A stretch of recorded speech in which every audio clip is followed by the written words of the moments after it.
Okay, we are reading A Course in Miracles. We're on chapter 25, which is called The Justice of God. And we are reading section 7, which is called The Rock of Salvation, which is in Helen's original handwritten notes was called God is Not Insane. And you'll understand why when you hear this passage. But I think The Rock of Salvation is probably a better title. Otherwise, it's, I think, substantially the same as her handwritten notes. If you don't know much about A Course in Miracles, Helen Schucman was a scribe of A Course in Miracles. It was a process that took about 7 years total, from 65 to 72. And it was, she took like shorthand dictation in some notebooks, probably many because it's a long course. Shorthand dictation that she later dictated to her co-worker and friend, colleague, Bill Thetford, and he typed it out. And then later they made changes to it based on Helen would sometimes make mistakes, and her inner voice would tell her to correct those mistakes. And at some point, they decided that they should have headings, and they should have some things should be capitalized, and also, I believe that there wasn't punctuation, because Helen was writing so fast that there wasn't even the punctuation, so they had to put that in. And so they had to make a lot of decisions. I believe that they made it, though, with Helen's inner voice. It was never not guided by Helen's inner voice. That she was she wasn't even hearing this voice. It was something that she couldn't quite explain what it was. But anyway, The Rock of Salvation, chapter 25, and there is a recording on YouTube where you can listen to Helen talking about all of this. And it's one of the very few recordings that were ever made of Helen. She was a very private person. She did not readily agree to interviews and things, but there is an interview, or part of an interview with her that's fascinating, and you can look it up on YouTube. Anyway, The Rock of Salvation, continuing from the special function, which was the last passage. Yet if the Holy Spirit can commute each sentence that you laid upon yourself into a blessing, then it cannot be a sin. Sin is the only thing in all the world that cannot change. It is immutable, and on its changelessness the world depends. The magic of the world can seem to hide the pain of sin from sinners and deceive with glitter and with guile. Yet each one knows the cost of sin is death. And so it is, for sin is a request for death, a wish to make this world's foundation sure as love, dependable as heaven, and as strong as God himself. The world is safe from love to everyone who thinks sin possible, nor will it change. Yet is it possible what God created not should share the attributes of his creation when it opposes it in every way? It cannot be the, quote, sinners, unquote, wish for death is just as strong as is God's will for life. Let me read that again. It cannot be the, quote, sinners, unquote, wish for death is just as strong as is God's will for life. Nor can the basis of a world he did not make be firm and sure as heaven. How could it be that hell and heaven are the same? And is it possible that what he did not will cannot be changed? What is immutable besides his will? And what can share its attributes except itself? What wish can rise against his will and be immutable? If you could realize nothing is changeless but the will of God, this course would not be difficult for you. For it is this that you do not believe.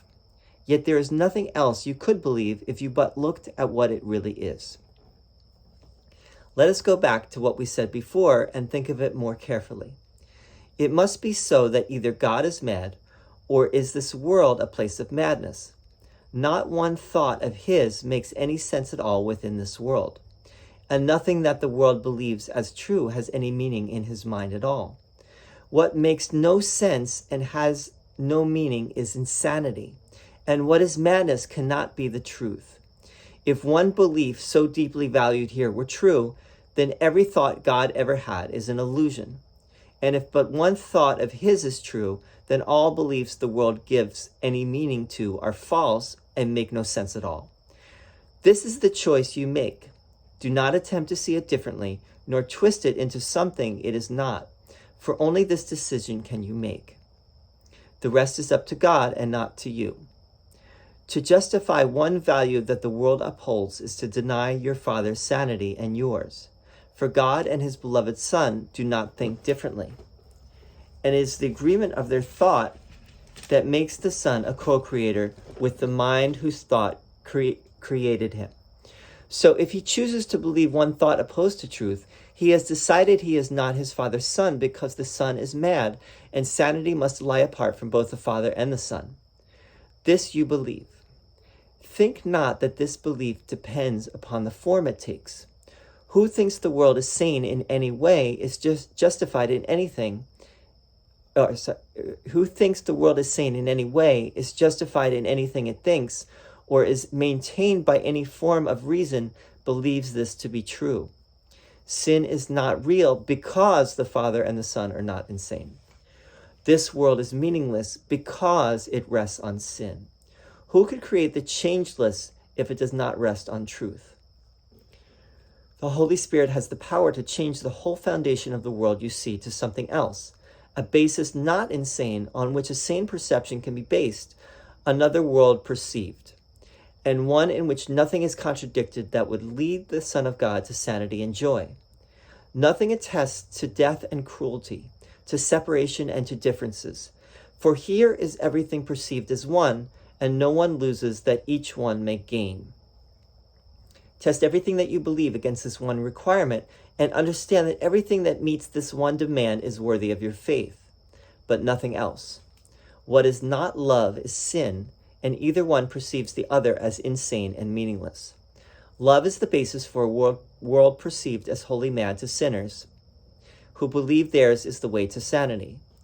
But sin is equally insane within the sight of love, whose gentle eyes would look beyond the madness and rest peacefully on truth. Each sees a world immutable, as each defines the changeless and eternal truth of what you are. And each reflects a view of what the Father and the Son must be to make that viewpoint meaningful and sane. Your special function is the special form in which the fact that God is not insane appears most sensible and meaningful to you. The content is the same. The form is suited to your special needs and to the special time and place in which you think you find yourself, and where you can be free of place and time, and all that you believe must limit you. The Son of God cannot be bound by time nor place, nor anything God did not will. Yet if his will is seen as madness, then the form of sanity, which makes it most acceptable to those who are insane, requires special choice. Nor can this choice be made by the insane, whose problem is their choices are not free and made with reason in the light of sense. It would be madness to entrust salvation to the insane. Because he is not mad, has God appointed one as sane as he to raise a saner world to meet the sight of everyone who chose insanity as his salvation. To this one is given the choice of form most suitable to him, one which will not attack the world he sees, but enter into it in quietness and show him he is mad. This one but points to an alternative, another way of looking at what he has seen before, and recognizes as the world in which he lives and thought he understood before. Now must he question this, because the form of the alternative is one which he cannot deny, nor overlook, nor fail completely to perceive at all. To each his special function is designed to be perceived as possible, and more desired, as it proves to him that it is an alternative he really wants. From this position does his sinfulness and all the sin he sees within the world offer him less and less, until he comes to understand it cost him his sanity and stands between him and whatever hope he has of being sane. Nor is he left without escape from madness, for he has a special part in everyone's escape. He can no more be left outside, without a special function in the hope of peace, then could the Father overlook his Son and pass him by in careless thoughtlessness? What is dependable except God's love? And where does sanity abide except in him? The one who speaks for him can show you this in the alternative he chose especially for you. It is God's will that you remember this and so emerge from deepest mourning into perfect joy. Accept the function that has been assigned to you in God's own plan to show his Son that hell and heaven are different, not the same, and that in heaven they are all the same without the differences which would have made a hell of heaven and a heaven of hell had such insanity been possible. The whole belief that someone loses but reflects the underlying tenet God must be insane. For in this world it seems that one must gain because another lost. If this were true, then God is mad indeed. But what is this belief except a form of the more basic tenet, quote, sin is real and rules the world, unquote. For every little gain must someone lose and pay exact amount in blood and suffering. For otherwise would evil triumph and destruction be the total cost of any gain at all. You who believe that God is mad, look carefully at this and understand that it must be either God or this must be insane, but hardly both. Salvation is rebirth. Salvation is rebirth of the idea no one can lose for anyone to gain. And everyone must gain if anyone would be a gainer. Here is sanity restored. And on this single rock of truth can faith in God's eternal saneness rest in perfect confidence and perfect peace. Reason is satisfied, for all insane beliefs can be corrected here. And sin must be impossible if this is true. This is the rock on which salvation rests, the vantage point from which the Holy Spirit gives meaning and direction to the plan in which your special function has a part. For here your special function is made whole because it shares the function of the whole. Remember, all temptation is but this, a mad belief that God's insanity would make you sane and give you what you want, that either God or you must lose to madness because your aims cannot be reconciled. Death demands life, but life is not maintained at any cost. No one can suffer for the will of God to be fulfilled. Salvation is his will because you share it, not for you alone, but for the self that is the Son of God. He cannot lose, for if he could, the loss would be his Father's, and in him no loss is possible. And this is sane because it is the truth. Okay. Maybe we could start a little bit with the end here, where, this is called the rock of salvation, right? So Jesus at the end is talking about the rock of salvation, which in the Gospels, as we know, is Peter, right? And that's why he's called Peter, also called Cephas, the rock. He's called the rock, on which the church is built, right? He is the main apostle, except in the Gospel of John. The beloved disciple actually seems to be more important than John. And who is the beloved disciple? We don't really know who that beloved disciple is. Although some, people, scholars and so on have made a case. Some of you have said it was Mary, right? The beloved disciple. But Peter was the first to go to the tomb. I'm not sure of every account, because like in the Gospel of Mark, Peter is not the first to go to the tomb. The women are. I think the women maybe in every gospel are. I'm forgetting now. We'd have to look at it.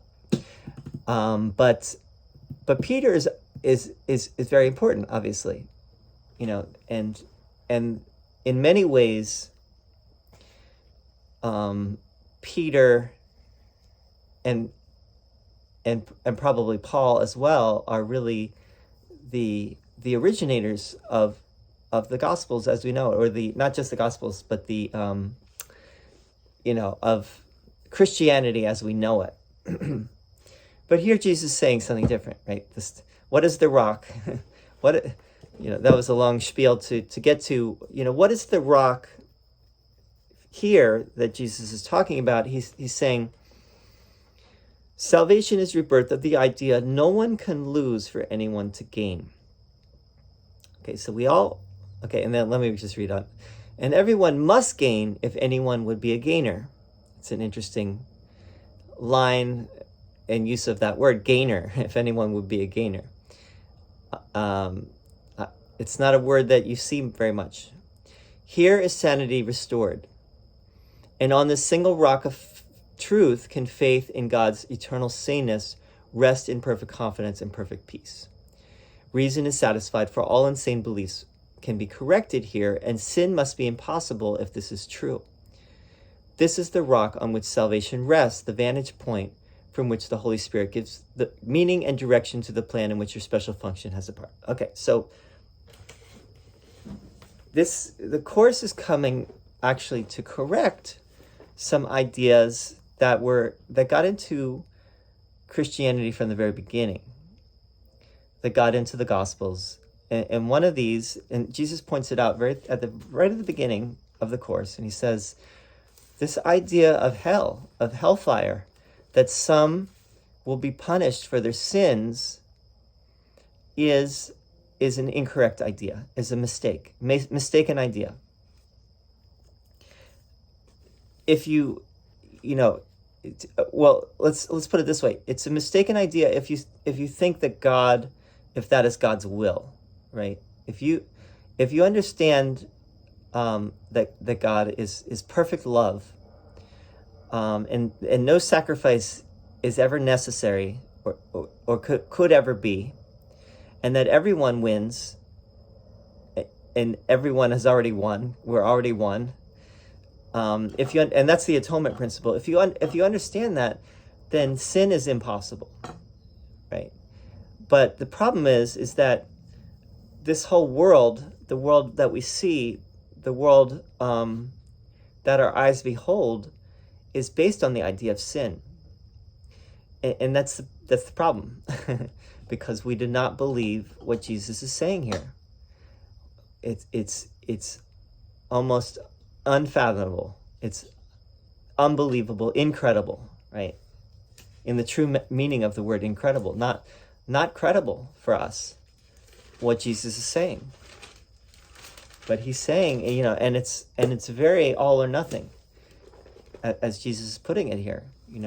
He so many things that he says here put it in very stark terms, that you either believe this or you believe that. Either the ego is true, either sin is real and the ego is true, or God is insane, right? Either the world is insane or God is insane. It cannot be both. And if you think anything in the world is real, and if you think that anything based in the idea of sin is real, you've chosen the wrong teacher, meaning you've chosen the ego. You're seeing through the eyes of the ego, because the Holy Spirit, which is the voice for God, and really is who Jesus is as well, will tell you otherwise. Will tell you, no, God is not insane, as Helen's original title for this is. God is not insane. The world is insane. And if we follow anything here, the dogma of the world, the way the world works, or the conditioning and the conditions of the world, then we basically say that God is insane. and Jesus is essentially saying that no, the reality is that we are insane. We don't realize it, but we are the ones that are mad.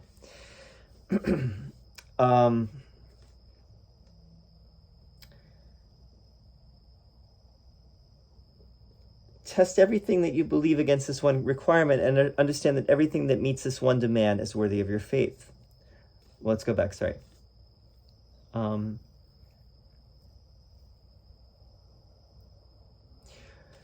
Sin is not real because the Father and the Son are not insane. This world is meaningless because it rests on sin. Because this world rests on sin, it is meaningless. Who could create the changeless if it does not rest on truth? So God is immutable, and what God creates is immutable, meaning unchangeable. And Jesus uses that word a few times here. Immutable, cannot be changed. Sin, the idea of sin, can be corrected though. And Jesus says throughout the Course, there is no sin, there are only mistakes. A mistake can be corrected, sin cannot be corrected. Our vision can be corrected in the light of the Holy Spirit, or the light of Christ's vision.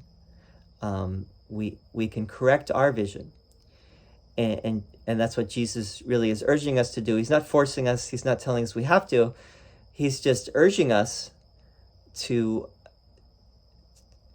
make the choice, because we really want that.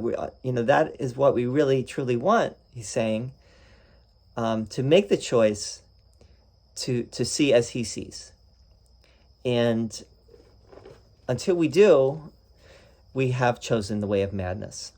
And Jesus is speaking for he uses the word alternative. He's speaking for the alternative. The Holy Spirit and Jesus are speaking for the alternative, which is basically the reverse of the thought system of the ego, which is the thought system of this world.